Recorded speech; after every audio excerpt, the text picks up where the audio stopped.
Bismillahirrahmanirrahim. Assalamualaikum warahmatullahi wabarakatuh. Bismillah walhamdulillah.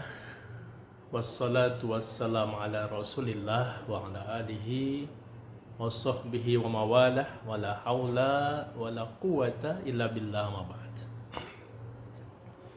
Pemirsa yang saya hormati, setiap kita pasti melakukan satu kesalahan atau perbuatan dosa, baik yang kita sengaja ataupun yang tidak kita sengaja. Kesalahan dan dosa yang kita perbuat ini, kalau dibiarkan menumpuk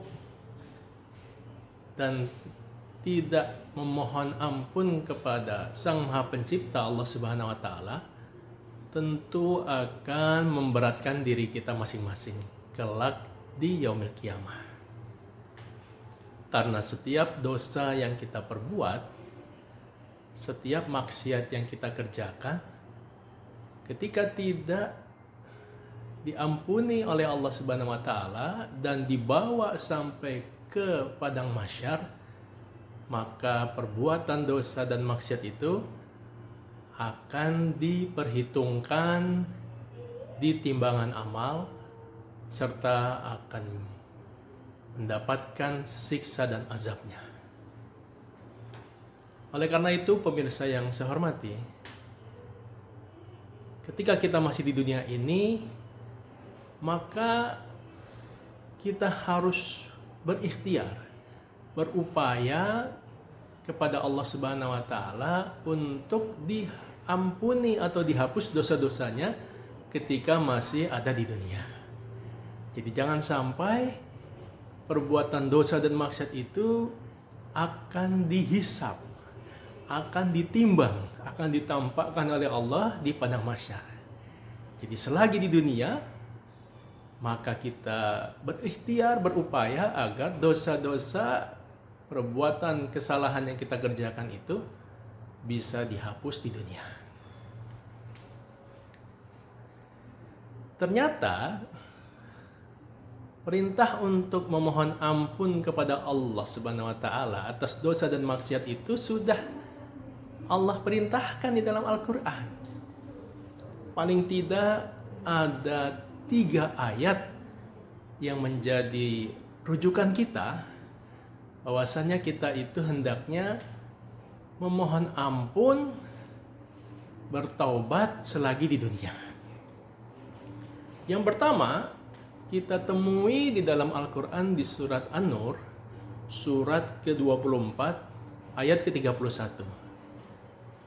Di penghujung ayat, Allah berfirman, "A'udzubillahi minasyaitonirrajim, wa tubu ilallahi jami'a ayyuhal mu'minuna la'allakum tuflihun." Artinya adalah, dan bertobatlah kamu sekalian kepada Allah, hai orang-orang yang beriman, supaya kamu beruntung. Jadi di dalam ayat ini Allah Subhanahu wa taala memerintahkan kepada orang-orang beriman agar bertaubat kepada Allah Subhanahu wa taala, agar memohon ampun kepada Allah Subhanahu wa taala selagi masih di dunia, agar kamu beruntung, ya. Jadi ketika kita kelak di hadapan Allah di padang mahsyar, datang tanpa lagi mendapatkan dosa karena sudah bertobat di dunia, maka itu adalah satu keberuntungan yang besar. Sementara kalau kita kelak di padang mahsyar, datang menghadap Allah, ternyata catatan dosa, catatan kesalahan dan maksiatnya masih banyak dan panjang, maka kita tidak termasuk orang yang beruntung. Ini ayat yang pertama bicara tentang perintah taubat. Ayat yang kedua kita temui di surat Hud, surat ke-11, ayat ketiga.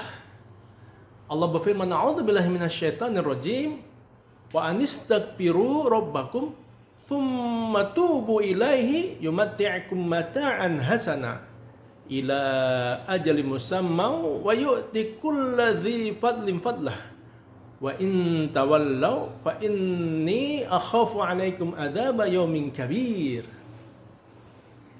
Artinya adalah, dan hendaklah kamu meminta ampun kepada Tuhanmu dan bertaubat kepadanya jika kamu mengerjakan yang demikian. Niscaya Dia akan memberi kenikmatan yang baik terus-menerus kepadamu sampai kepada waktu yang telah ditentukan. Dan Dia akan memberikan kepada tiap-tiap orang yang mempunyai keutamaan balasan keutamaannya. Jika kamu berpaling, maka sesungguhnya aku takut akan ditimpa siksa hari kiamat. Di dalam ayat ini, pemirsa yang berbahagia, Allah perintahkan wa anistaghfiru rabbakum. Hendaklah kamu meminta ampun kepada Tuhanmu. Jadi, minta ampun selagi ruh masih ada di tubuh kita. Minta ampun, kata Allah, ketika nyawa masih di kandung badan. Minta ampun ketika masih hidup. Wa anistaghfiru rabbakum. Minta ampun kepada Tuhanmu. Tsumma tubu ilaihi. Kemudian bertobatlah kepadanya. Ya, jadi ini perintah. Ya pemirsa, Allah perintahkan kita untuk mohon ampun, beristighfar, bertaubat. Itu perintah Allah. Jadi jangan kita enggan, jangan kita segan, jangan kita malu, jangan kita malas untuk meminta ampun dan bertobat. Karena ini perintah dari Allah Subhanahu wa taala. Ya. Maka barang siapa dia suka memohon ampun kepada Allah, barang siapa yang suka beristighfar dan dia bertobat kepadanya, maka Allah akan memberi kenikmatan yang baik kepadanya, ya, sampai waktu yang telah ditentukan. Coba tuh. Jadi Allah akan berikan anugerah-anugerah kepada hamba-hambanya, ya, setiap kali dia suka memohon ampun kepada Allah, cinta dengan pertobatan, maka Allah akan berikan anugerah kepada dia. Ini ayat yang kedua, ya. Jadi ayat ini sangat jelas sekali memotivasi kita manusia untuk beristighfar, untuk mohon ampun, untuk bertaubat. Ya. Baik ada dosa, apalagi banyak dosa. Ini sangat perlu kita lakukan. Ayat yang ketiga, ya, tentang perintah taubat dan mohon ampun ada di surat At-Tahrim, surat ke-66 ayat ke-8. Allah berfirman, "A'udzubillahi minasyaitonirrajim. Ya ayyuhalladzina amanu tubu ilallahi taubatan nasuha asa rabbukum ayyukaffiru ankum sayyi'atikum wa yudkhilakum jannatin tajri min tahtihal anhar yauma la yujzillahu an-nabiyya walladzina amanu ma'ah nuruhum yas'a baina aydihim wa bi aymanihim yaquluna rabbana atmim lana nurana waghfir lana innaka ala kulli syai'in qadir." Artinya adalah, hai orang-orang yang beriman, bertobatlah kepada Allah dengan taubatan nasuha, taubat yang semurni-murninya. Mudah-mudahan Rabb-Mu akan menutupi kesalahan-kesalahanmu dan memasukkanmu ke dalam surga yang mengalir di bawahnya sungai-sungai. Pada hari ketika Allah tidak menghinakan Nabi dan orang-orang mukmin yang bersama dia, sedang cahaya mereka memancar di hadapan dan di sebelah kanan mereka, sambil mereka mengatakan, "Ya Rabb kami, sempurnakanlah bagi kami cahaya kami dan ampunilah kami. Sesungguhnya Engkau Maha Kuasa atas segala sesuatu." Di dalam ayat yang ketiga ini, Allah perintahkan kepada orang-orang yang beriman, ya, ya ayyuhalladzina amanu tubu ilallahi taubatan nasuha. Hai orang-orang yang beriman, bertaubatlah kepada Allah dengan taubatan nasuha. Nah, itu. Jadi Allah perintahkan kita untuk bertaubat. Taubat yang bagaimana? Taubatan nasuha. Taubat yang semurni-murninya. Taubat yang sebenar-benarnya. Jadi, ya kita pernah dengar istilah tomat. Ya. Apa itu tomat? Tomat itu tobat kumat. Ya, jadi habis tobat besok dikerjain lagi. Habis mohon ampun beberapa hari kemudian dilakukan lagi, itu namanya tomat ya, tobat kumat. Ada juga yang mengatakan tobat sambal. Apa tobat sambal? Makan sambal ya level paling pedas. Pas dimakan, bibirnya doer, mulutnya panas, perutnya sakit. Tobat saya makan sambal, tobat. Gak mau lagi makan sambal besok-besok. Giliran besok ada ayam geprek, minta lagi sambal level paling tinggi pedasnya. Itu namanya tobat sambal. Jadi ngomongnya doang tobat, besok diulang lagi. Nah di dalam ayat ini Allah perintahkan kita bukan tobat kumat, bukan taubat sambal, tapi taubatan nasuha, taubat yang semurni-murninya, taubat yang sebenar-benarnya. Ya, jadi bukan main-main, bukan bolak-balik ya. Nanti kalau dia orang beriman ini sudah taubatan nasuha, apa yang Allah berikan? Allah akan menutupi semua kesalahan-kesalahannya. Dan bukan hanya ditutupi, bahkan Allah akan masukkan dia ke dalam surga. Surga yang mengalir di bawahnya sungai-sungai. Subhanallah. Masya Allah. Sungguh Allah sangat sayang sama kita. Ya, kita yang banyak dosa, kita yang banyak maksiat, kita yang selalu melakukan kesalahan. Ternyata Allah buka pintu pengampunan. Allah buka pintu pertobatan. Pemirsa yang berbahagia, itu beberapa dalil perintah Allah kepada orang-orang yang beriman untuk memohon ampun, beristighfar, dan bertobat. Ya. Mari kita tengok dalil hadis dari Nabi kita Muhammad SAW. Ada beberapa hadis yang mendorong kita untuk bertobat, untuk beristighfar. Yang pertama, hadis yang diriwayatkan oleh Imam Bukhari. Nabi kita Muhammad SAW bersabda, demi Allah, sesungguhnya saya membaca istighfar dan bertobat kepada Allah tiap hari lebih dari 70 kali. Ya, hadis riwayat Imam Bukhari. Jadi di dalam hadis ini kita lihat bagaimana Nabi kita Muhammad SAW bersumpah dengan menyebut nama Allah. Wallahi, demi Allah, artinya ini selalu dilakukan. Nabi kalau sudah bersumpah, maka itu adalah satu hal yang pasti dan terus dikerjakan. Dan ini menguatkan apa yang dilakukan. Demi Allah, kata Nabi Muhammad SAW, saya beristighfar dan bertobat kepada Allah setiap hari 70 kali. Masya Allah, Nabi yang sudah maksum, terjaga dari berbuat dosa. Nabi yang menjadi kekasih Allah, tiap hari istighfarnya 70 kali. Kita berapa? Dijamin masuk surga. Tidak melakukan maksiat. Kita berapa? Hadis yang lain, Rasulullah bersabda, hai sekalian manusia, bertaubatlah kepada Allah, bertobatlah kamu kepada Allah dan istighfarlah, minta ampun kepadanya. Maka sungguh saya bertobat istighfar tiap hari 100 kali. Masya Allah ya. Jadi Nabi Muhammad perintahkan kepada seluruh manusia untuk mohon ampun, untuk bertobat kepada Allah.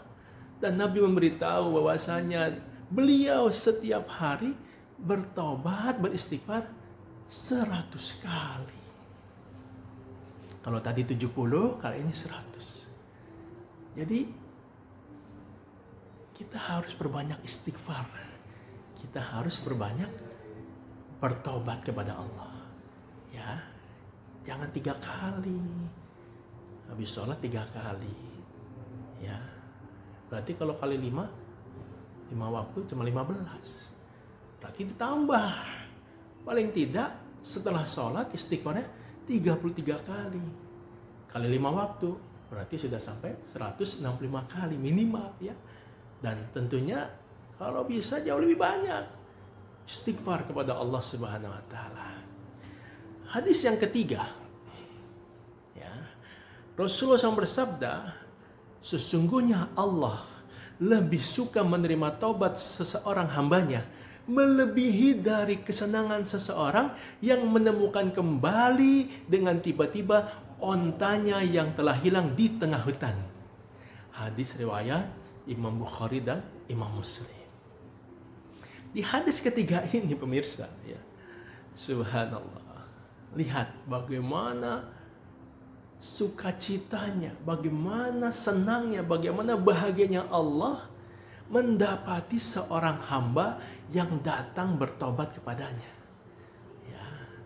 Di dalam hadis ini Nabi menyampaikan Allah lebih suka menerima taubat seorang hambanya melebihi daripada kesenangan seorang hamba yang menemukan kembali ontanya yang telah hilang di tengah hutan dengan tiba-tiba. Ya. Pemirsa bisa bayangkan tidak?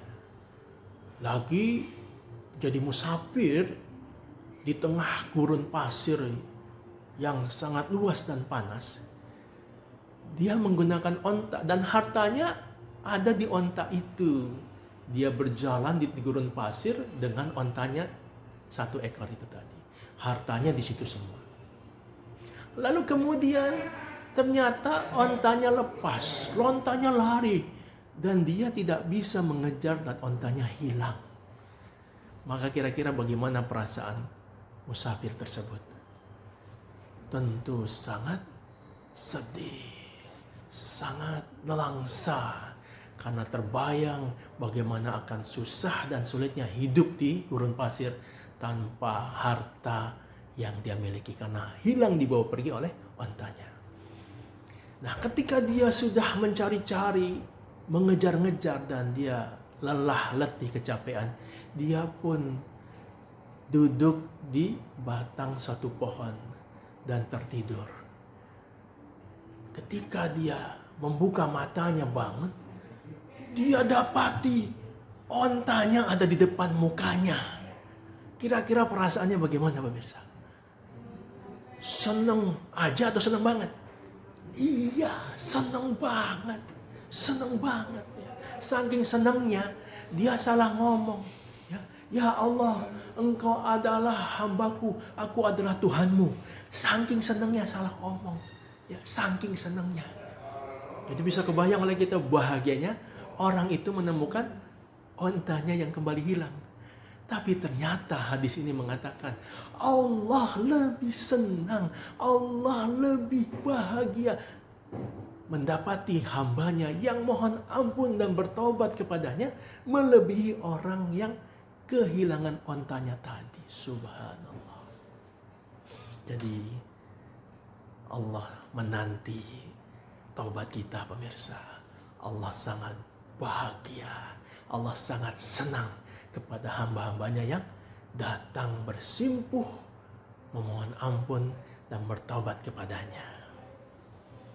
Hadis yang keempat, kita lihat.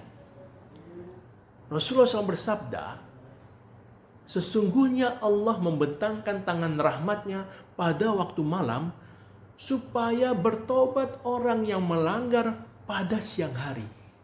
Juga mengelurkan tangan kemurahannya pada waktu siang supaya bertobat orang yang berdosa pada waktu malam. Keadaan itu tetap terus hingga matahari terbit dari barat. Hadis riwayat Imam Muslim. Subhanallah. Allah sangat sayang sama kita, hamba-hambanya yang banyak dosa. Di dalam hadis ini Nabi menyampaikan bagaimana Allah membentangkan tangan rahmatnya di malam hari, ya, supaya orang-orang yang berdosa di siang hari bisa mohon ampun di malam hari. Lalu kemudian Allah bentangkan tangannya di siang hari agar orang-orang yang berdosa di malam hari bisa bertobat di siang hari. Dan itu terus Allah buka tangan pengampunannya, kasih sayangnya, sampai matahari terbit dari sebelah barat, berarti sampai datangnya kiamat. Bayangkan ya, seberapa besarnya, seberapa dalamnya, seberapa banyaknya dosa, Allah tetap membentangkan tangannya mengampuni hamba-hambanya di waktu malam dan di waktu siang. Maka mengapa kita masih ragu? Ini satu hal yang sangat-sangat membahagiakan bagi kita manusia yang memang banyak dosa. Hadis yang kelima pemirsa, Rasulullah SAW bersabda yang artinya, siapa yang bertaubat sebelum matahari terbit dari barat, maka Allah menerima taubat dan memaafkannya. Ya, jadi di dalam hadis ini, selama belum datang waktu kiamat, selama belum terbit matahari dari sebelah barat, Allah masih membuka peluang kita bertaubat. Ya, tapi kalau sudah matahari terbit dari barat, datang kiamat, pintu taubat sudah ditutup. Ya, jadi ini adalah peluang. Ya, kita masih bernapas, ruh masih ada di jiwa kita. Ayo, jangan ditunda, segera bertobat. Hadis yang keenam, Rasulullah SAW bersabda yang artinya sesungguhnya Allah akan menerima taubat seorang hambanya selama ruh belum sampai tenggorokan. Hadis riwayat Imam Tirmizi. Ya, jadi kalau tadi taubat tetap dibuka sebelum datangnya kiamat, kalau ini taubat tetap dibuka oleh Allah sebelum ruh sampai tenggorokan. Jadi bukan lagi sakaratul maut. Kalau sudah sakaratul maut, gak diterima taubatnya. Ya, itu sebabnya ketika Fir'aun akan ditenggelamkan di Laut Merah, ya, tadinya ada dinding yang menghalangi kanan dan kiri laut itu sehingga daratan atau dasar laut kelihatan dan jadi jembrang.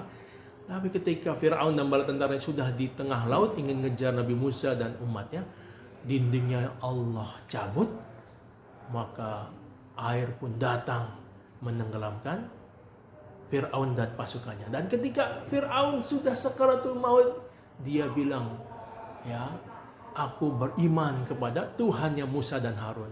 Gak diterima. Kenapa? Karena ruhnya sudah di kerongkongan, dicabut. Ya, jadi jangan nunggu sakit, jangan nunggu ya mau sakaratul maut, nggak diterima. Ya. Hadis yang terakhir pemirsa, Rasulullah SAW bersabda, Allah tertawa melihat dua orang saling membunuh dan keduanya masuk surga. Seorang pejuang berjuang dalam jalan Allah fisabilillah maka terbunuh. Kemudian yang membunuh masuk Islam dan ikut berperang jihad fisabilillah sehingga mati syahid terbunuh. Hadis riwayat Bukhari dan Muslim. Ya. Di dalam hadis ini Allah tertawa dengan dua orang yang saling membunuh. Ya. Yang pertama, yang satu berada di jalan Allah, jihad fisabilillah, lalu dia wafat di medan tempur itu. Ya, seperti saudara kita yang ada di Palestina misalnya, ya, Hamas, dia terbunuh di peperangan itu, maka dia jihad fisabilillah, masuk surga. Nah, sementara yang membunuh adalah orang non-Islam, orang kafir, ternyata dalam kehidupannya dia bertobat, dia masuk Islam.